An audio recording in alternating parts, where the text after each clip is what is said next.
Hey, this is Jason with Year Round Garden. Welcome to part 2 of our container garden series. Planters come in all shapes, sizes, and materials, each having their own advantages, disadvantages, and price points.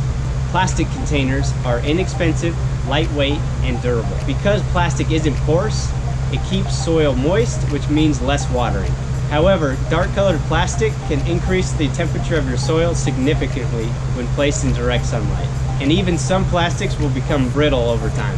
Fabric grow bags allow you to grow crops anywhere and tend to be fairly affordable. They're flexible, lightweight, and allow your roots to breathe. They don't create excess heat in your soil, and they help prevent overwatering because the excess water simply drains through the bag. Terracotta pots come in many sizes, shapes, and styles.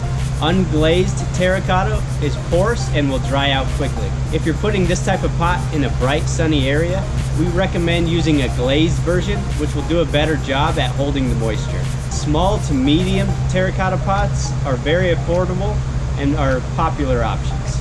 As you move to larger pots in this category, the price can jump significantly. Metal containers make a great look for many spaces, which also makes them slightly less of an affordable option.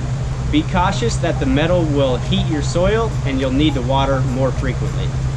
Wood, concrete, and ceramic pots provide good insulation for your soil, moderating soil temperature and moisture loss. But they can be super heavy and tend to be pricier options due to their decor factor.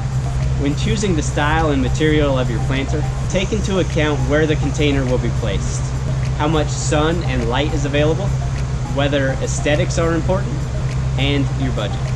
Regardless of the container that you choose, make sure that it has adequate drainage to avoid waterlogged soil and root rot issues. This is Jason with Year Round Garden. Stay tuned for part 3 of our series on container gardening.